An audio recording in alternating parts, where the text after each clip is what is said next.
The autumn sun cast long shadows across Copper Canyon's dusty main street as a lone figure walked with deliberate steps, his wooden cane tapping a steady rhythm against the weathered boardwalk. Unlike the usual drifters who pass through this mining town, this man didn't seek out the inviting warmth of the Golden Nugget Saloon. Instead, he stood motionless at the edge of the street, his unseeing eyes hidden behind dark glasses as he tilted his head slightly, listening to the pulse of the settlement below with an intensity that made nearby townsfolk shift uncomfortably. Josiah, Powder Burns, hadn't chosen Copper Canyon for any particular reason.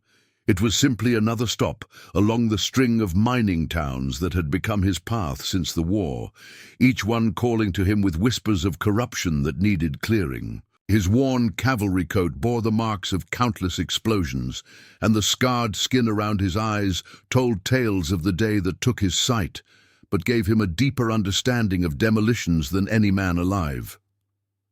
The few townspeople brave enough to be out in the late afternoon heat quickly averted their gaze, unsettled by his stillness and the way he seemed to detect their presence despite his blindness. More disturbing were the tools that hung from his belt, specialized measuring devices, modified detonator caps, and timing mechanisms that spoke of a man intimately familiar with the art of controlled destruction. The settlement itself was larger than most he'd encountered in the territory, 3 rows of buildings sprawling outward from the mine entrance that dominated the northern end of the canyon. The imposing Copper King Mining Company office stood like a fortress at the town's heart, while the newly constructed Golden Nugget Saloon attracted weary miners at the southern edge. Between them, life in Copper Canyon played out like a carefully choreographed dance of desperation.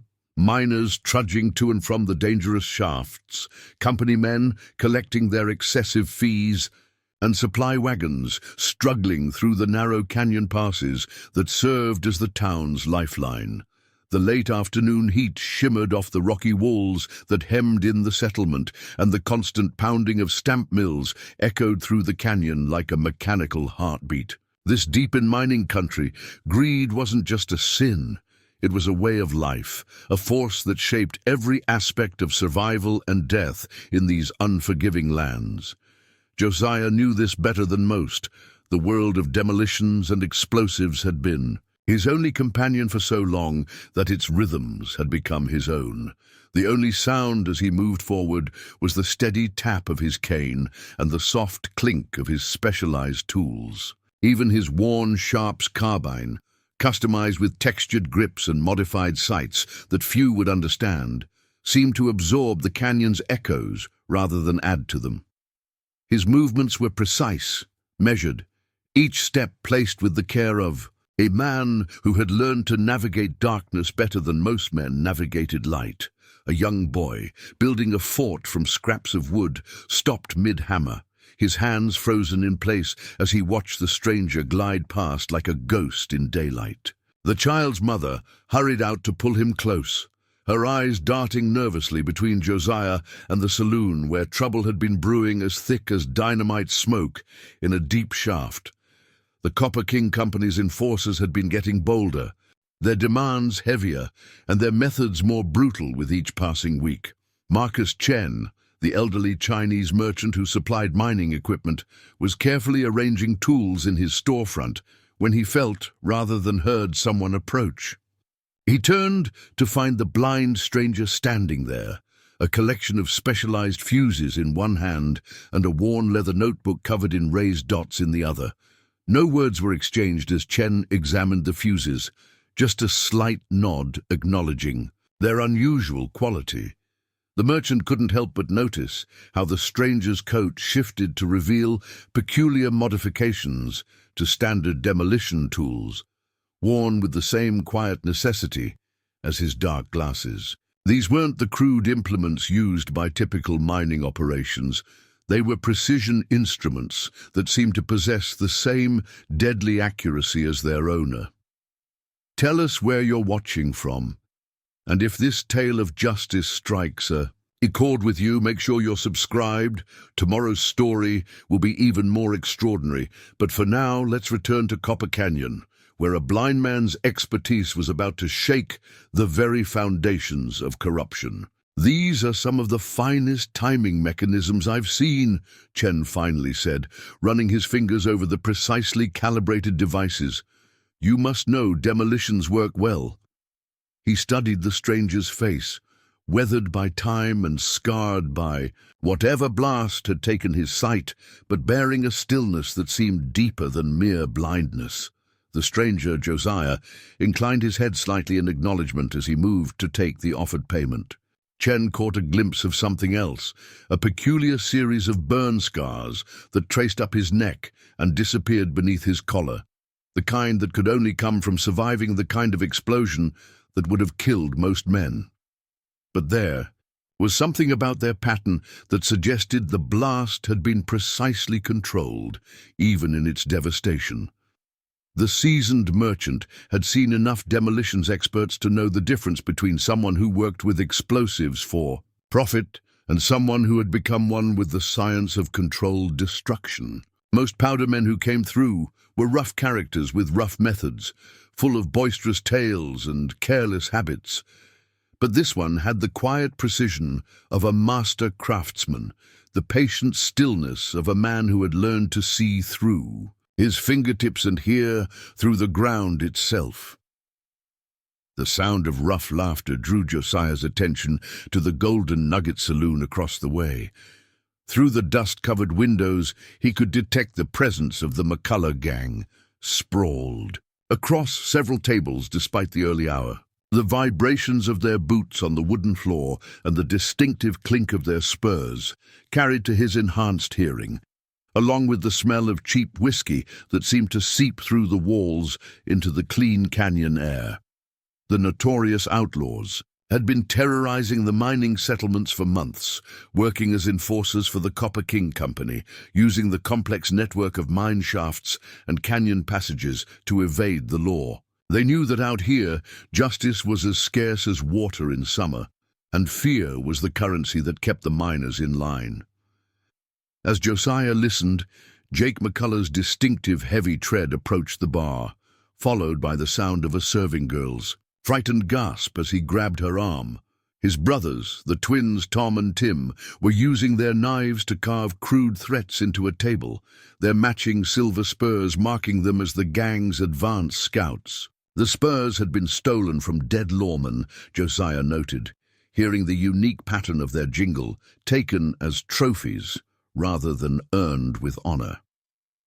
For a moment, something flickered across Josiah's scarred features, a hint of emotion quickly buried beneath his customary stillness. He'd sworn to avoid trouble, to keep to his demolitions work, to stay away from the complications that came with civilization. The world of explosives was simpler. It operated on fixed principles, predictable reactions, and clean mathematics. But as he stood there, the weight of his modified tools felt heavier than usual, like old friends nudging him toward an uncomfortable truth.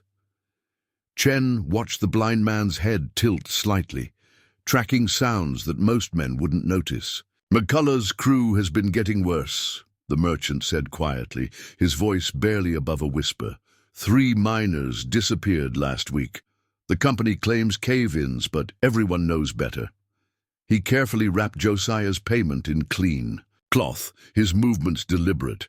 "They say the gang's planning something big. The company's bringing in a shipment of new hydraulic equipment, expensive gear that'll put half the independent miners out of business." Josiah's fingers traced the raised dots in his notebook, following calculations and measurements that only he could read. "The canyon walls here," he said softly, his first words since entering the shop. "They're limestone over granite, unstable. One wrong vibration could bring down tons of rock." His voice carried the quiet authority of a man, intimately familiar with the forces that shaped and destroyed the natural world. Chen's eyes widened slightly as he understood the implications.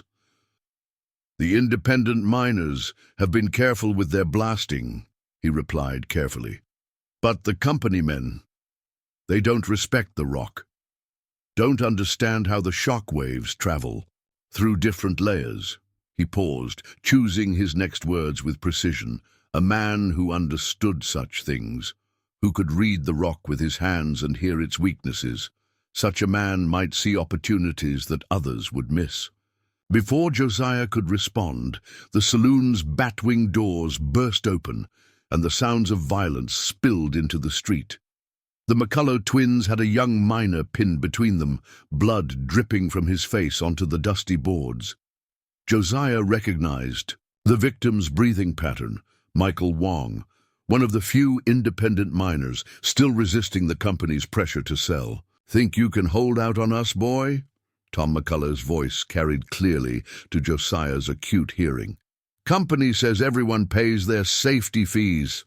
Ain't our fault if accidents happen to those who don't understand the rules."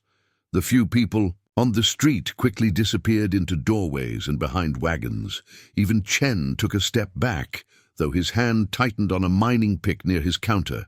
He'd seen too many of the gang's victims, had spent too many nights helping patch up what their brutality had wrought. The worst cases haunted the town's memory, like old Sam Martinez, found at the bottom of a shaft after refusing to sell his claim, or the Zhang brothers, whose equipment mysteriously malfunctioned after they spoke out against the companies and practices.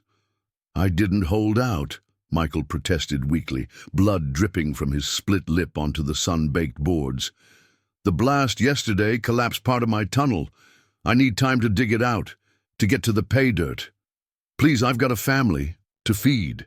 His words carried the desperation of a man watching his world crumble like loose shale. "Family won't matter much if you're buried under a ton of rock," Tim McCullough laughed, drawing his knife. The blade caught the harsh afternoon light, its edge notched from frequent use. The younger twin had always been the crueler of the pair, taking particular pleasure in making examples of those who resisted the company's expanding control. "Boss says we need to remind folks about the benefits of company protection. Can't have independent miners thinking they can operate without proper oversight." Josiah hadn't moved from his position by Chen's shop, but something had shifted in his stance. The merchant noticed how the blind man's right hand had drifted closer to his specialized detonator caps, while his left adjusted the grip on his cane. The movement was so subtle that most would have missed it, but Chen had grown up watching his father defuse unexploded charges in the deep mines, learning to spot the minute details that meant the difference between life and death. More telling was how the air around Josiah seemed to still, as if the very atmosphere recognized the presence of someone who understood the deadly science of controlled pressure and precise timing. His unseen eyes, hidden behind dark glasses, remained fixed straight ahead, but his head tilted slightly, mapping the positions of everyone in the street through sound alone. "Let him go." The words were quiet, barely carrying across the dusty street, but they cut through the commotion like a blasting cap through tamping. Every head turned toward Josiah, who still hadn't moved from his spot. The temperature seemed to rise further, as if the tension in his voice had somehow intensified the afternoon heat. Well, Tom sneered, shoving Michael aside to face this new challenge. The miner stumbled but managed to stay upright, fear and confusion warring on his bloodied face. "Looks like we got ourselves a hero, brother.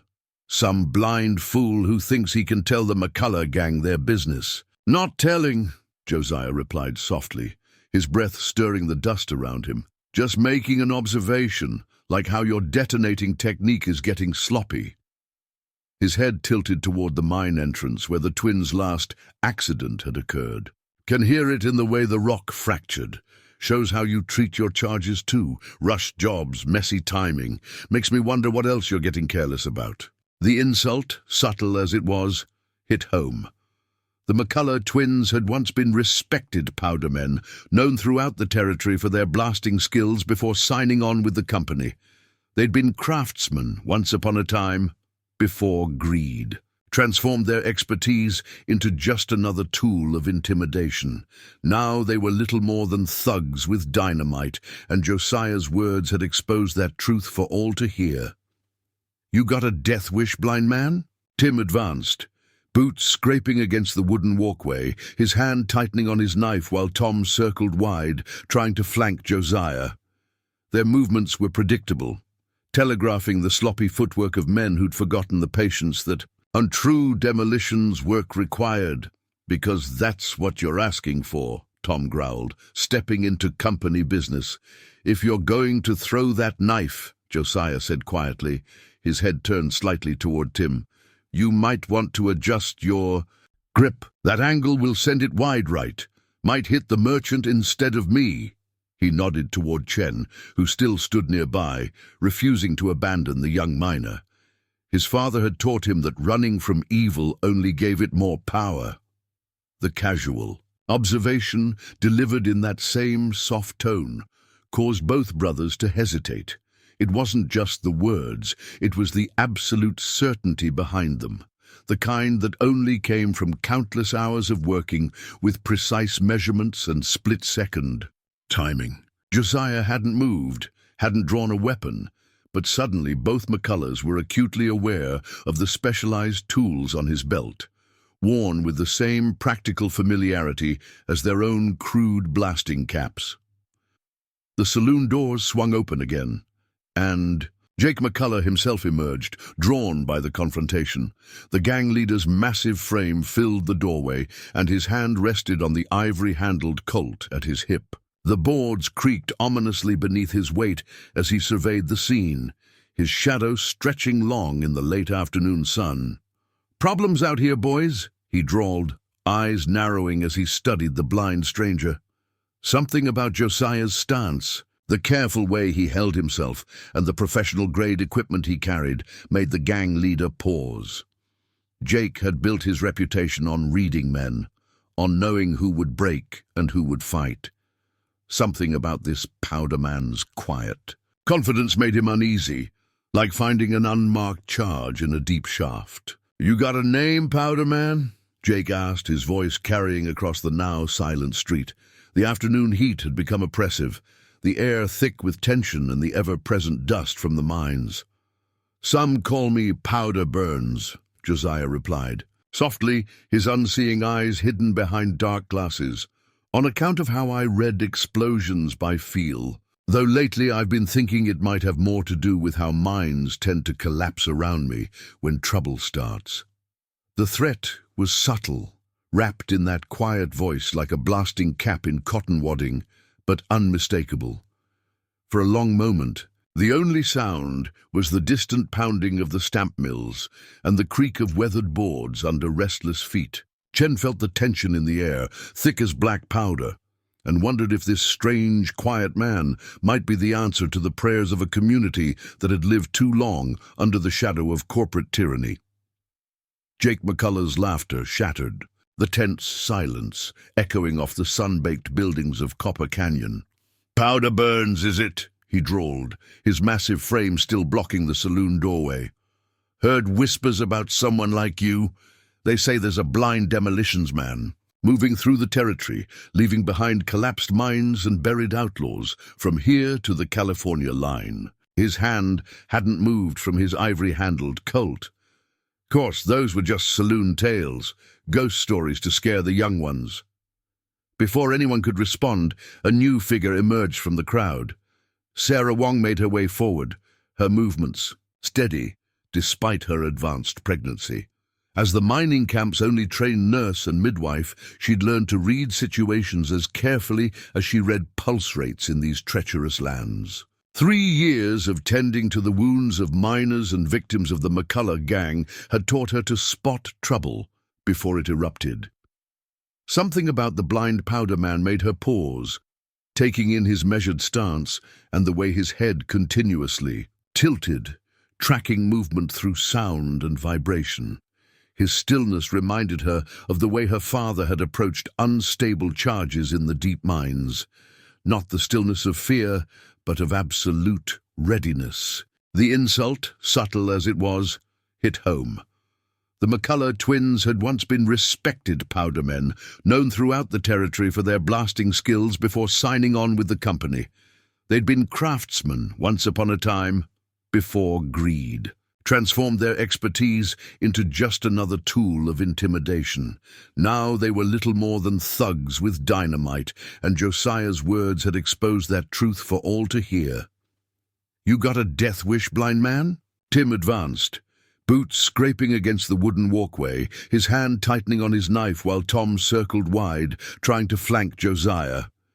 Their movements were predictable, telegraphing the sloppy footwork of men who'd forgotten the patience that untrue demolitions work required. "Because that's what you're asking for," Tom growled, stepping into company business. "If you're going to throw that knife," Josiah said quietly, his head turned slightly toward Tim, "you might want to adjust your grip. That angle will send it wide right. Might hit the merchant instead of me." He nodded toward Chen, who still stood nearby, refusing to abandon the young miner. His father had taught him that running from evil only gave it more power. The casual observation, delivered in that same soft tone, caused both brothers to hesitate. It wasn't just the words, it was the absolute certainty behind them, the kind that only came from countless hours of working with precise measurements and split-second timing. Josiah hadn't moved, hadn't drawn a weapon, but suddenly both McCulloughs were acutely aware of the specialized tools on his belt, worn with the same practical familiarity as their own crude blasting caps. The saloon doors swung open again, and Jake McCullough himself emerged, drawn by the confrontation. The gang leader's massive frame filled the doorway, and his hand rested on the ivory-handled Colt at his hip.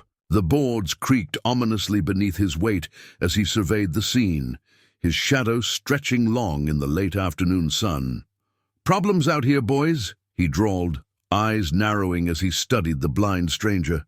Something about Josiah's stance, the careful way he held himself, and the professional-grade equipment he carried made the gang leader pause. Jake had built his reputation on reading men, on knowing who would break and who would fight. Something about this powder man's quiet confidence made him uneasy, like finding an unmarked charge in a deep shaft. "You got a name, powder man?" Jake asked, his voice carrying across the now silent street. The afternoon heat had become oppressive, the air thick with tension and the ever-present dust from the mines. "Some call me Powder Burns," Josiah replied, softly, his unseeing eyes hidden behind dark glasses. "On account of how I read explosions by feel, though lately I've been thinking it might have more to do with how mines tend to collapse around me when trouble starts." The threat was subtle, wrapped in that quiet voice like a blasting cap in cotton wadding, but unmistakable. For a long moment, the only sound was the distant pounding of the stamp mills and the creak of weathered boards under restless feet. Chen felt the tension in the air, thick as black powder, and wondered if this strange, quiet man might be the answer to the prayers of a community that had lived too long under the shadow of corporate tyranny. Jake McCullough's laughter shattered, the tense silence echoing off the sun-baked buildings of Copper Canyon. "Powder Burns, is it?" he drawled, his massive frame still blocking the saloon doorway. "Heard whispers about someone like you. They say there's a blind demolitions man moving through the territory, leaving behind collapsed mines and buried outlaws from here to the California line." His hand hadn't moved from his ivory-handled Colt. Of course, those were just saloon tales, ghost stories to scare the young ones. Before anyone could respond, a new figure emerged from the crowd. Sarah Wong made her way forward, her movements steady despite her advanced pregnancy. As the mining camp's only trained nurse and midwife, she'd learned to read situations as carefully as she read pulse rates in these treacherous lands. 3 years of tending to the wounds of miners and victims of the McCullough gang had taught her to spot trouble before it erupted. Something about the blind powder man made her pause, taking in his measured stance and the way his head continuously tilted, tracking movement through sound and vibration. His stillness reminded her of the way her father had approached unstable charges in the deep mines. Not the stillness of fear, but of absolute readiness. The tension crackled like a fuse burning down. Sarah found herself holding her breath, watching as two kinds of experts measured each other in the merciless afternoon sun. She'd seen confrontations before, but this was different. The McCullough gang had always relied on brute force and fear, but they were facing something new, a quiet certainty that seemed as immovable as the canyon walls themselves. A distant explosion echoed through the canyon, though it was just another routine blast from the mines. The sound made several of McCullough's men flinch, and Jake seemed to sense it too, something in Josiah's unseeing stare making him reconsider his options. "Well, powder burns," he finally said, forcing a smile that looked more like a grimace. "Seems we've all given each other something to think about. Boys, let's get back inside where it's cool.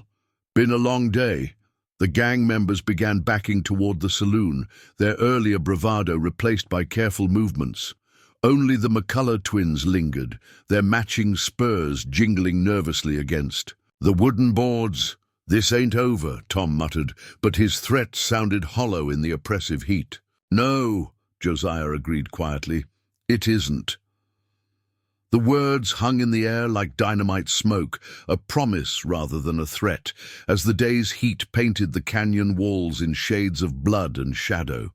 As the McCullough gang retreated into the Golden Nugget Saloon, Sarah Wong moved quickly to help Michael to his feet. The young miner's face was a mess of blood and bruises, but his eyes held a spark of hope that hadn't been there before. Josiah listened to their movements for a moment, then retrieved his specialized tools from where they'd been displayed during the confrontation. His fingers moved over each piece with practiced precision, checking for any disturbance. "My clinic's this way," Sarah said, supporting Michael's weight. "You should come too, Mr. Burns. Something tells me we have things to discuss." Her voice carried the same quiet strength that had made her father a legendary powder man before the company drove him out. But there was something else there, a determination that matched the steel in her spine. Tell us in the comments if you've ever witnessed someone stand up to bullies, and don't forget to subscribe for more tales of justice in the Old West. Now, let's see what happens next as a blind man's expertise shakes the very foundations of corruption in Copper Canyon. Thai. A clinic occupied the back room of Chen's store, a surprisingly cool space filled with medical supplies and the sharp scent of carbolic acid. Through the dust-covered windows, they could see the saloon lights casting long shadows across the street as more of McCullough's men arrived for the evening shift change.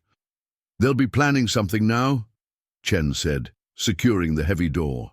The old merchant moved to light additional lamps, their warm glow pushing back the gathering dusk. Jake McCullough's not the type to let a challenge go unanswered. "Planning is not their strength," Josiah said softly, his fingers moving over the raised dots in his notebook as he stood by the window. "They rely on fear and numbers. Take those away, and you're left with angry men making mistakes." Sarah cleaned Michael's wounds with practiced efficiency, her gentle hands belying the anger in her voice. "They've been getting worse these past months. Started with safety fees for independent miners, then the equipment inspections. Now they're causing cave-ins, leaving families destitute when winter comes." She paused, turning toward Josiah, though he couldn't see her gaze. "3 families lost everything last month. We found their mines collapsed, charges placed exactly where they do the most damage. The marshal in Silver City's in their pocket," Chen added, his weathered face grim. "And the territorial governor's too busy with railroad disputes to spare. Men for local matters. McCullough knows it. That's why he chose Copper Canyon. Isolated enough to control, rich enough to plunder. Like setting charges without proper tamping," Josiah observed, his voice barely above a whisper. "Looks impressive at first, but the real damage spreads unseen through the rock." Something in his tone made Sarah look up sharply from her work. "You've dealt with their kind before," she said. It wasn't a question this time. Josiah was quiet for a long moment, his scarred fingers tracing calculations in his notebook. When he finally spoke, his words carried the weight of hard-earned experience. 3 years ago, up in the Black Hills, group calling themselves the Miller Brothers. Yeah. He nodded at Michael's surprised intake of breath. Same Millers. They were different then, skilled blasters, good at their work until the mining companies found them. "What happened?" Chen asked, though his tone suggested he already knew the answer wouldn't be pleasant. Companies have a way of finding skilled men, turning them cruel. The Millers started small, sabotage, intimidation. Then they got bold.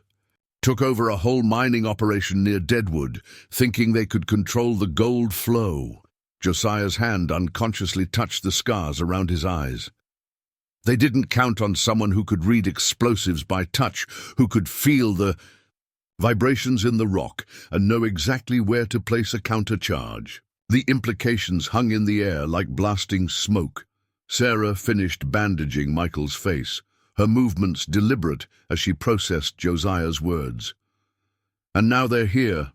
McCullers built himself a small army, 20 men at least, all armed, all willing to do whatever the company asks." "Numbers don't matter much in mining country," Josiah replied softly. "Pressure, timing, preparation, those make the difference between controlled demolition and disaster. McCullers' men are thugs with dynamite, but they don't respect the science, don't understand how sound travels through rock, how vibrations can build until a single tap brings down a mountain." Chen studied Josiah with shrewd eyes. "That's why you're really here, Burns, following their trail of destruction again." Before Josiah could answer, the store's door opened after a specific knock, admitting Lee Wei, one of the independent miners. "McCullers' men are moving," he reported in a hushed voice, "loading extra dynamite from the company's storehouse. Word is, they're planning something big for tomorrow's ore shipment." Sarah's breath caught. "The independent miners' quarterly shipment. The one that proves we're still producing enough to keep our claims?" 20 crates of high-grade ore, Michael confirmed, his voice strengthening despite his injuries. "Without it, the company can declare our claims forfeit for lack of production. We'd lose everything we've worked for." "The shipment has to go." "You threw Dragon's Back," Chen realized, referring to the narrow canyon pass that served as the only route to the railroad. "They're going to hit it there." The room fell silent, except for the distant thud of stamp mills and the soft scratch of Josiah's fingers on his notebook. Outside, the day's heat was finally breaking, carrying with it the promise of a cold desert night. Josiah stood perfectly still, but something had changed in his bearing, like a fuse being lit, power held in check but ready to release. "No," he said quietly, checking his specialized tools with practiced hands. "They're making their first mistake." The words hung in the air like smoke, a promise of things to come as the canyon walls cast ever longer shadows across Copper Canyon. The stage was set for a contest between brute force and precise calculation, between those who used explosives as weapons and one who understood them as an art. Darkness settled over Copper Canyon, bringing with it a chill that transformed the mining settlement into a maze of shadows and echoing sounds. Josiah worked in Chen's back room, the lamplight casting his shadow against walls lined with mining equipment and medical supplies. Sarah watched as his practiced hands modified a series of blasting caps with alterations she'd never seen before. "The technique is Apache," he explained softly, noticing her interest. "Lets you feel the vibrations in the rock from farther away. They called it listening to the mountain's heart."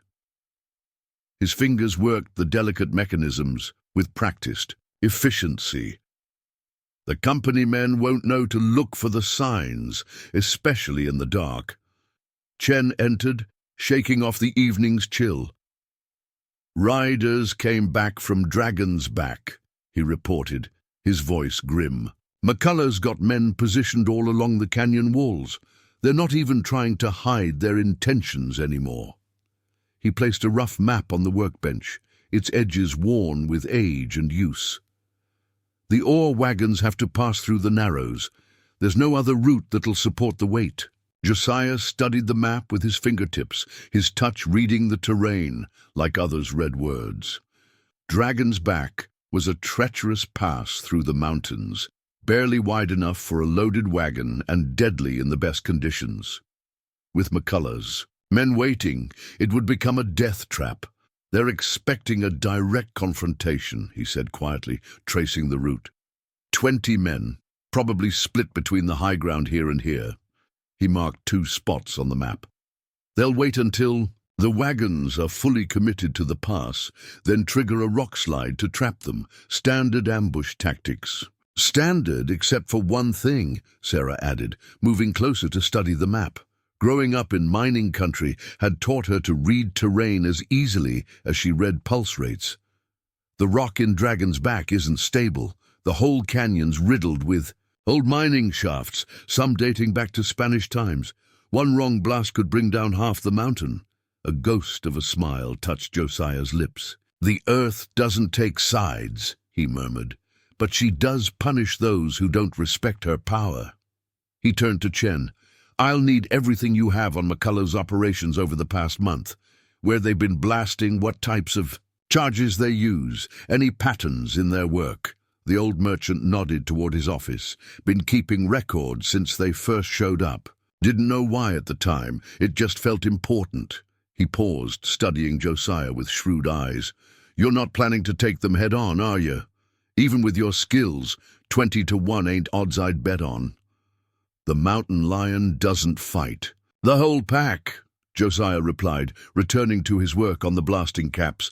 He separates them, uses terrain and timing, makes them fight on his terms. His hands never stopped moving as he spoke, each modification precise and purposeful. McCullough's men are used to being the predators. They've forgotten what it's like to be hunted. Sarah watched his preparations with growing understanding. Every piece of equipment he modified told a story. The specialized vibration sensors, the way he'd adjusted his timing mechanisms for split-second precision, even how he'd rewrapped his tools for better grip in the dark. This wasn't just a man preparing for a fight. This was a master craftsman preparing for his finest work. You've done this before, she said softly, not just brought down mines, but this, making men disappear into the dark.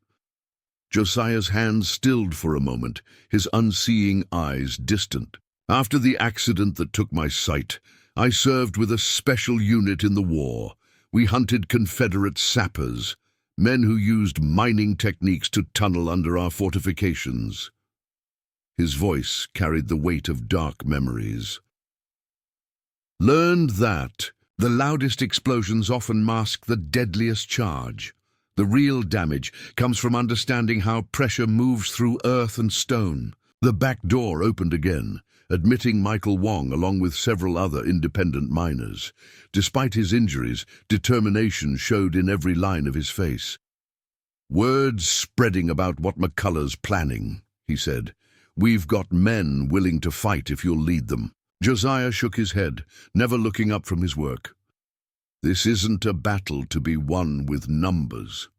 In the Narrows, large groups are just targets waiting to be buried. He tested the sensitivity of a modified pressure gauge, its mechanism altered, to respond to the slightest vibration. What I need is information, ears in the settlement, while I work the high ground. The miners exchanged glances, clearly wanting to do more than just gather intelligence. Sarah understood their frustration. They'd lived under McCullough's boot for too long, watched too many friends suffer. But she also saw the wisdom in Josiah's approach. In mining country, patience and precision often meant the difference between striking it rich and striking a deadly pocket of gas. There's something else you should know, Chen said, his voice heavy with concern. Marshall's finally responded to our messages, says he's sending deputies. He trailed off meaningfully. But they're McCullough's men, Josiah finished quietly. Expected that. He'll want witnesses to what happens here, his version of events, told by his people. He began laying out his modified equipment with methodical precision, which means we're working against two deadlines now, the ore shipment and the law. Sarah moved to help him sort through medical supplies, choosing items that could be easily carried and used in the darkness. How long do you think we have? Horse. Wagons leave at dawn. Marshall's men won't risk the pass in the dark. His unseeing eyes met hers, and for a moment she saw past the scarred surface to something harder, more resolved. By then it'll be finished, one way or another.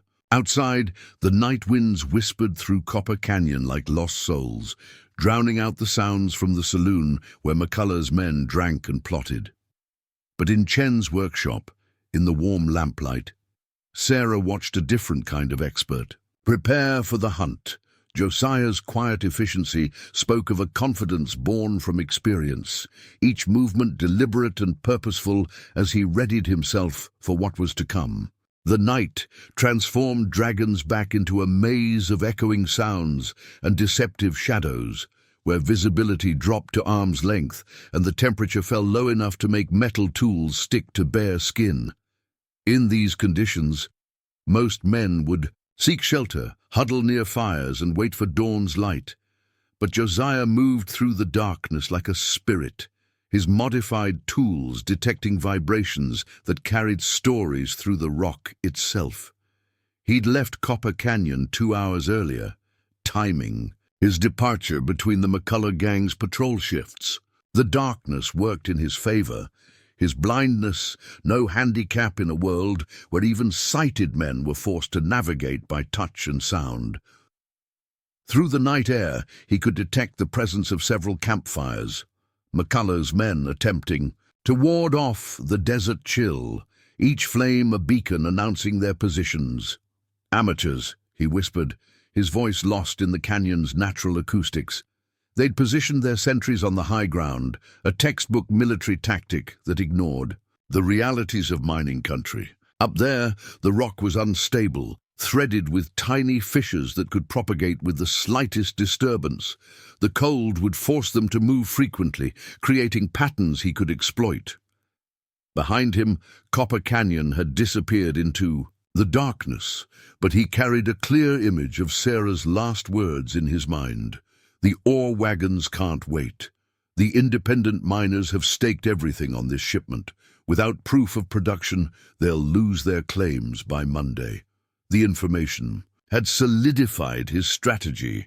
He wasn't just fighting McCullough's men. He was racing against time, law, and human necessity. The hunt would have to be precise, methodical, and above all, silent. Moving like smoke through the rocks, Josiah approached the first campfire. His enhanced hearing picked up 3 men huddled around the flames, their presence betrayed by the clinking of their equipment.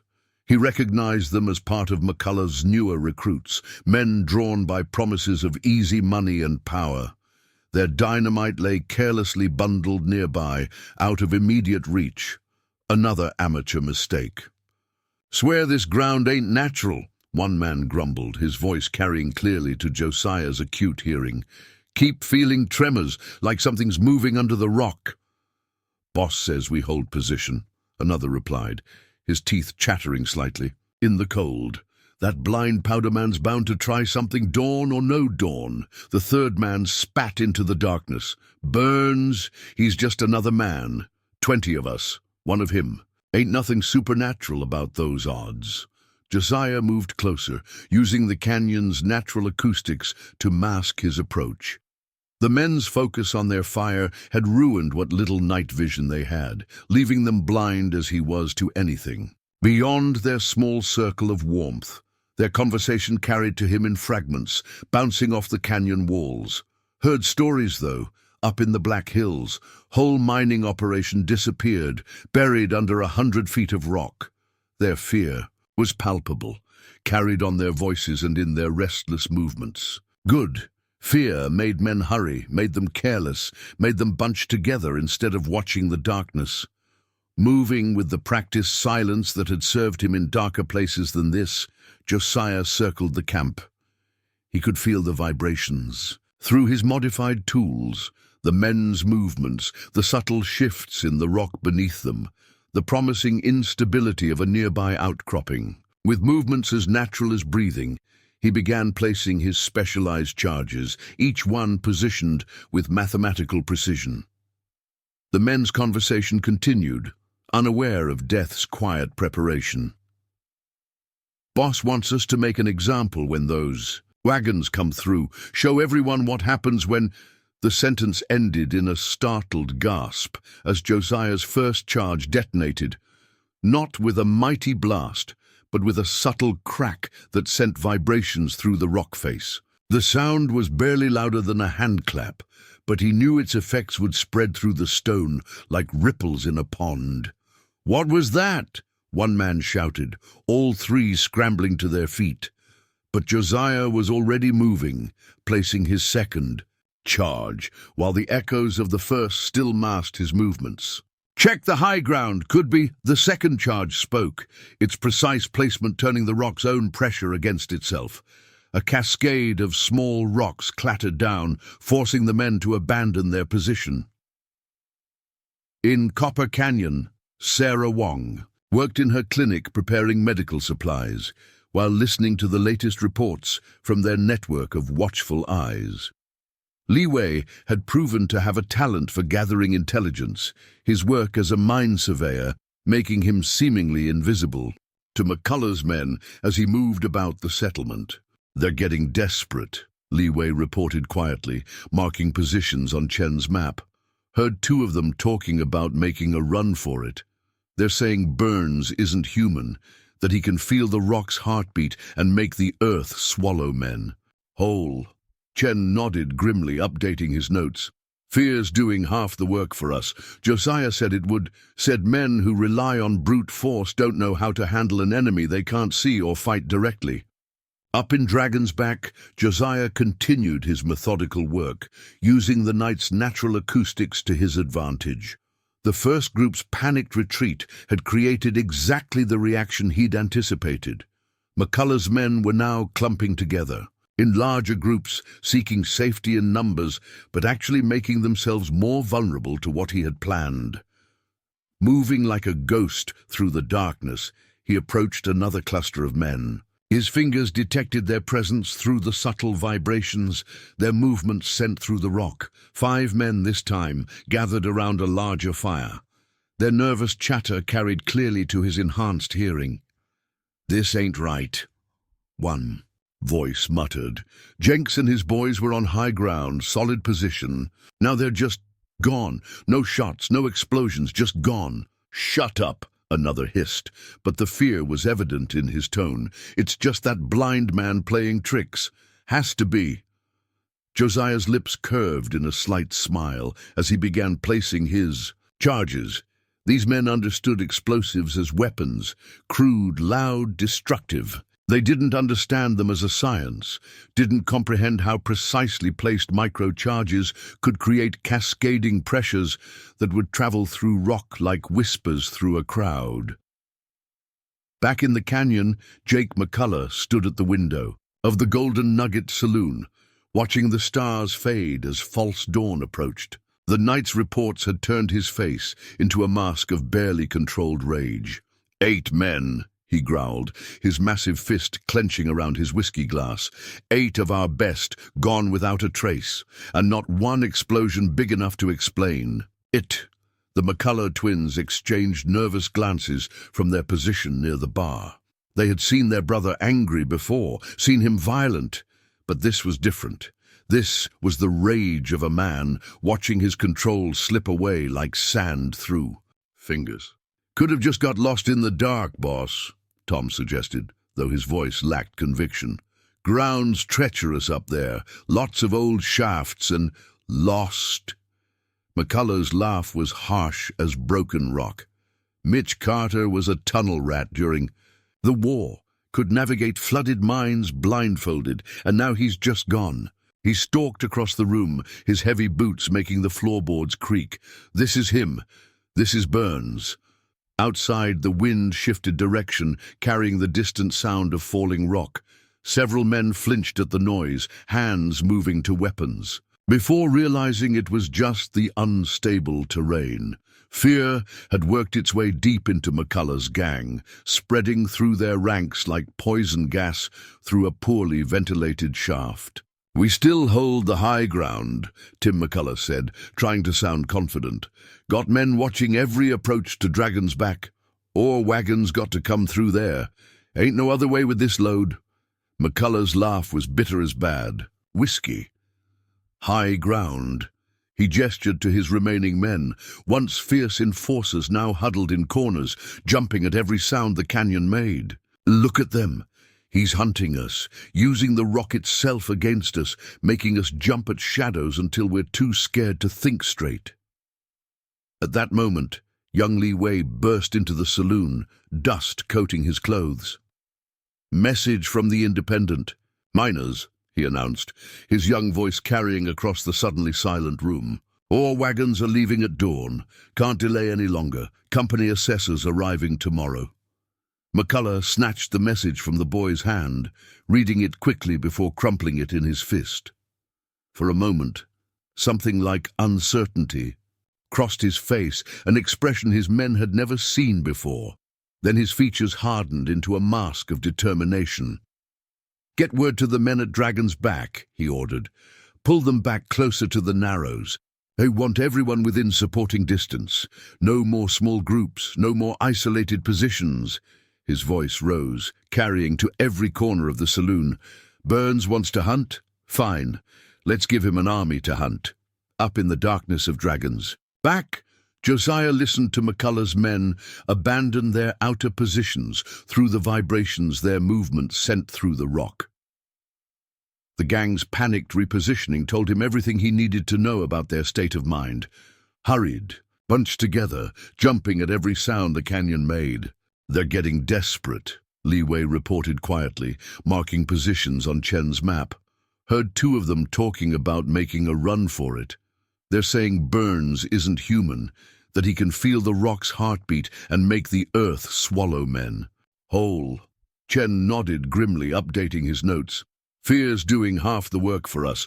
Josiah said it would. Said men who rely on brute force don't know how to handle an enemy they can't see or fight directly." Up in Dragon's Back, Josiah continued his methodical work, using the night's natural acoustics to his advantage. The first group's panicked retreat had created exactly the reaction he'd anticipated. McCullough's men were now clumping together, in larger groups, seeking safety in numbers, but actually making themselves more vulnerable to what he had planned. Moving like a ghost through the darkness, he approached another cluster of men. His fingers detected their presence through the subtle vibrations, their movements sent through the rock. 5 men this time, gathered around a larger fire.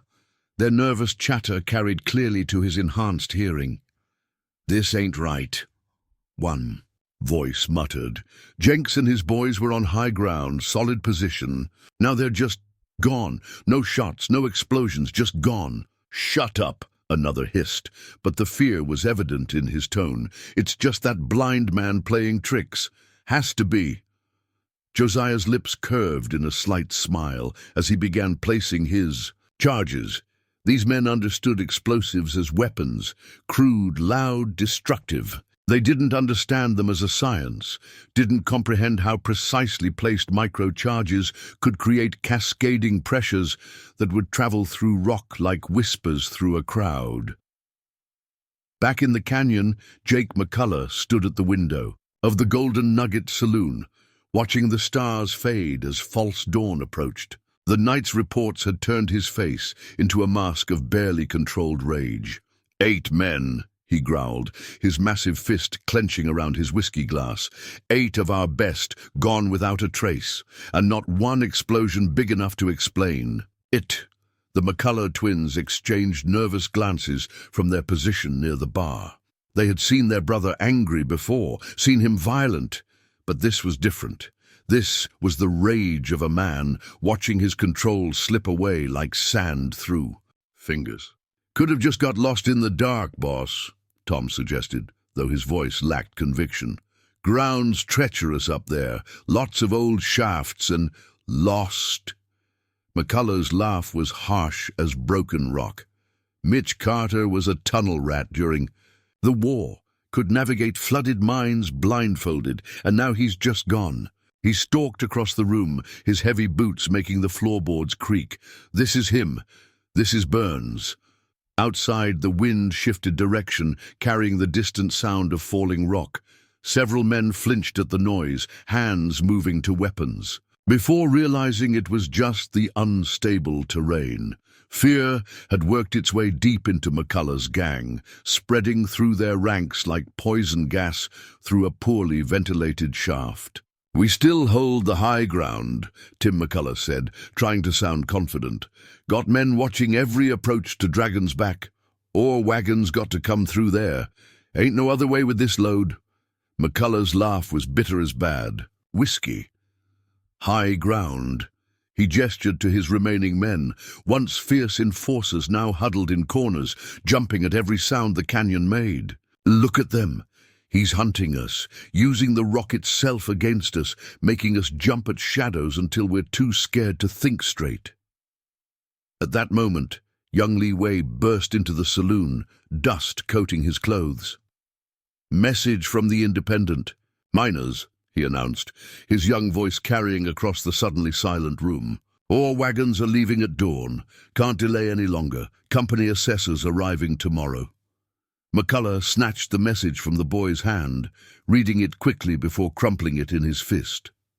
For a moment, something like uncertainty crossed his face, an expression his men had never seen before. Then his features hardened into a mask of determination. "Get word to the men at Dragon's Back," he ordered. "Pull them back closer to the Narrows. I want everyone within supporting distance. No more small groups, no more isolated positions." His voice rose, carrying to every corner of the saloon. "Burns wants to hunt? Fine. Let's give him an army to hunt. Up in the darkness of Dragons Back."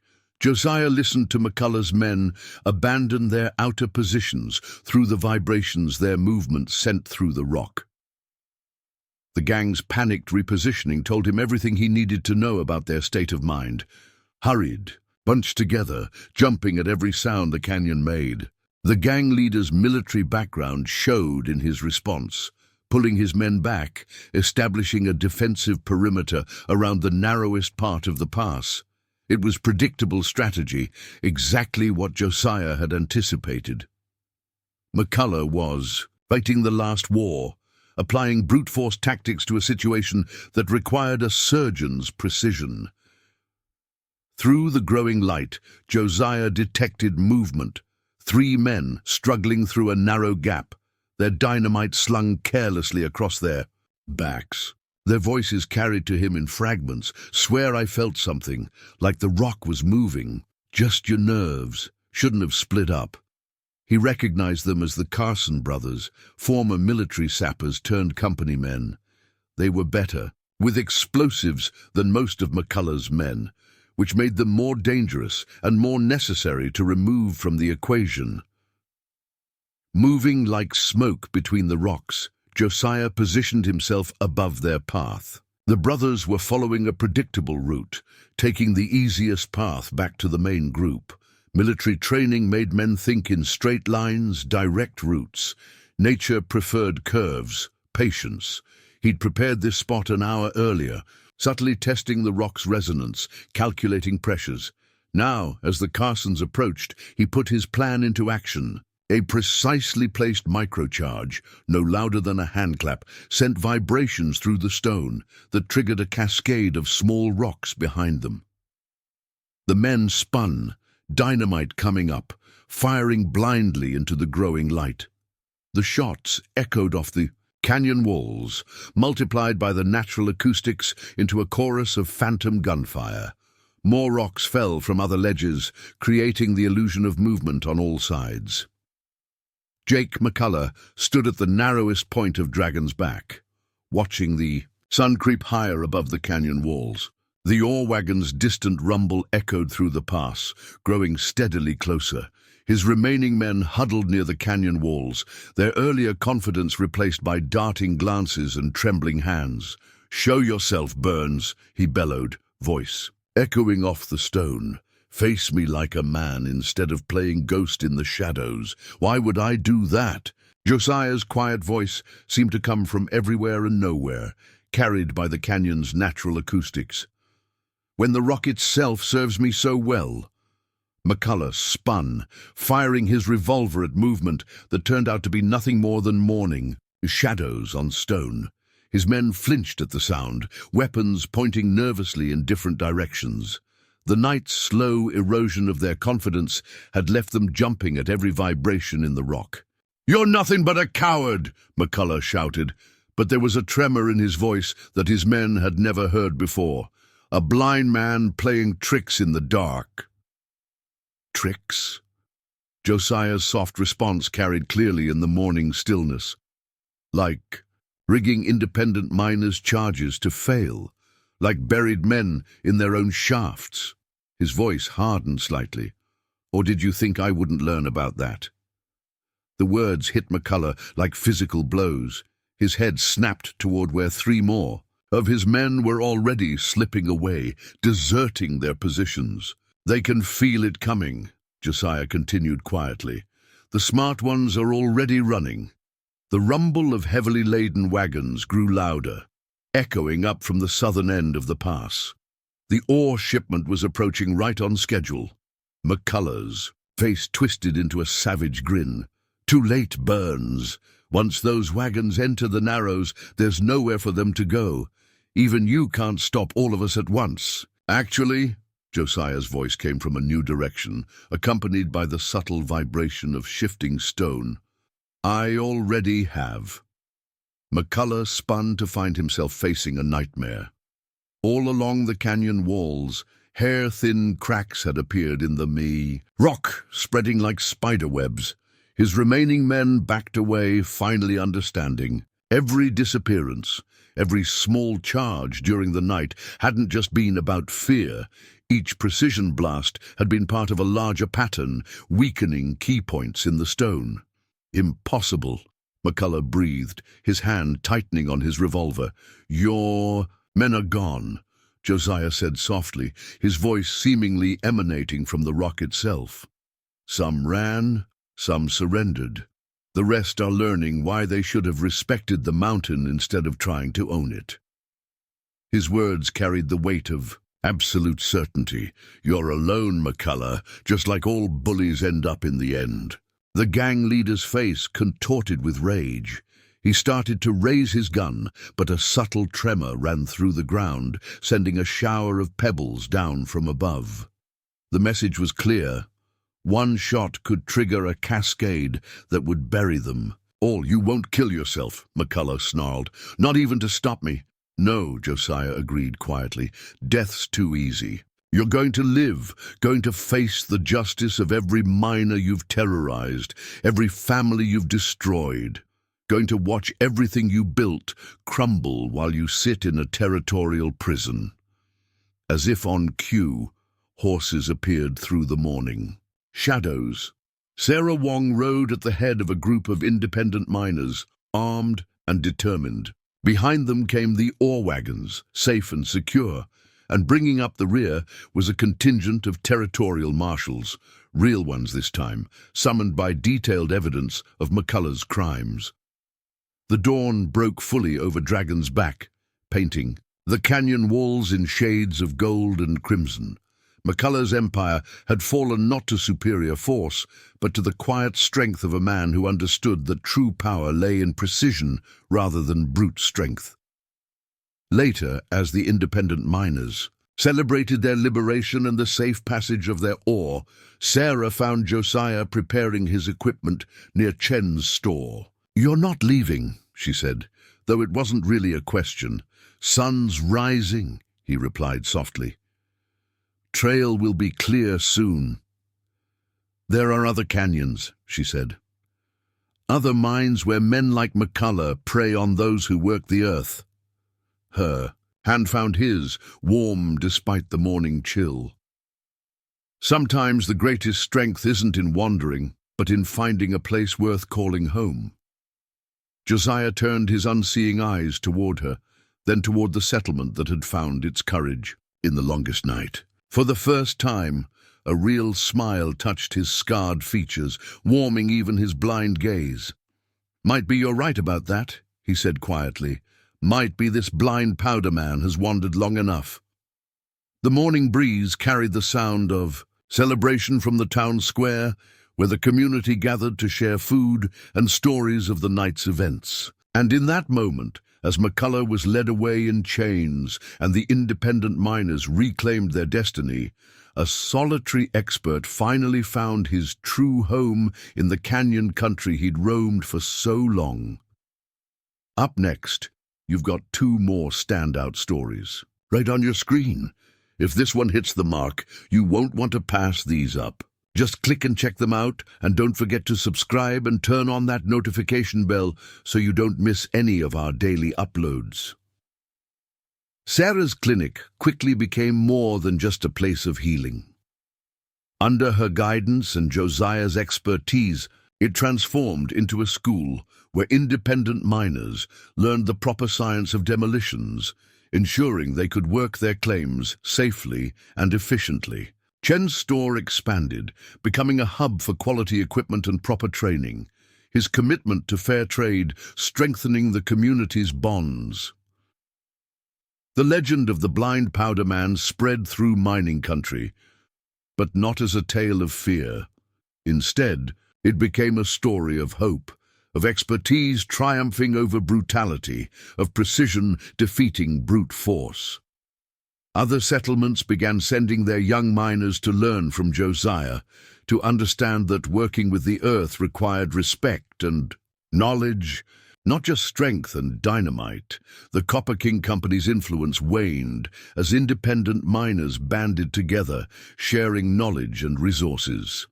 The territorial governor, faced with undeniable evidence of corruption, launched investigations that reached far beyond Copper Canyon. One by one, similar operations across the territory found themselves under scrutiny, their strongholds crumbling like poorly supported tunnels. Jake McCullough's trial became a symbol of changing times. Miners from across the territory came forward, with stories of intimidation and sabotage.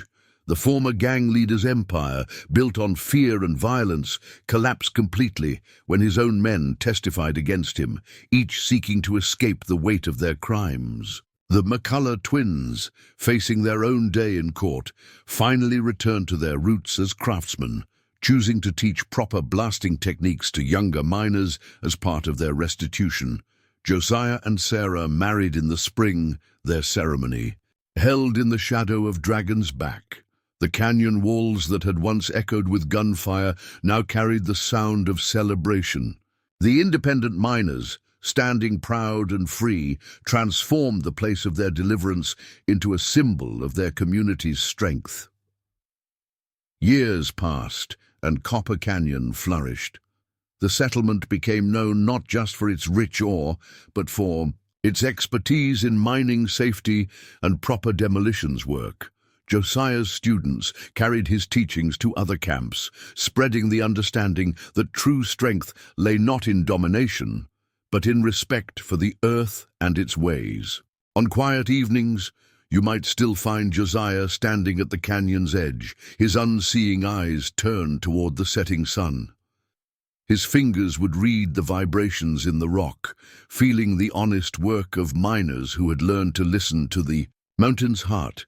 And if you asked him, he'd tell you that sometimes the most powerful force isn't the biggest blast, but the precisely placed charge that changes everything.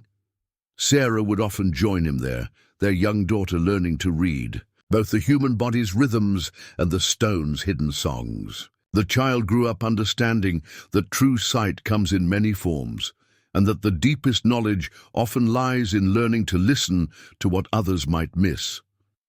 The story of the blind powder man and the battle for Copper Canyon became more than just a tale of good triumphing over evil. It became a lesson, passed down through generations of miners, about the power of expertise over ignorance, of precision over brute force, and of a community's strength when united against tyranny. Folk say that on still nights when the canyon walls catch the last light of day, you can still feel the echoes of those precise charges that brought down not just rock, but an entire empire of corruption. They say it's a reminder that sometimes the quietest men carry the strongest force, and that true power lies not in how hard you can hit, but in knowing exactly where to place the charge. Now, if this tale of justice and precision in the Old West sparked something in you, don't keep it to yourself. Share your thoughts in the comments below, and make sure you're subscribed to catch more stories of extraordinary individuals who changed history with their unique skills and unwavering determination. Hit that notification bell too. You won't want to miss our next tale of courage and expertise in the face of overwhelming odds.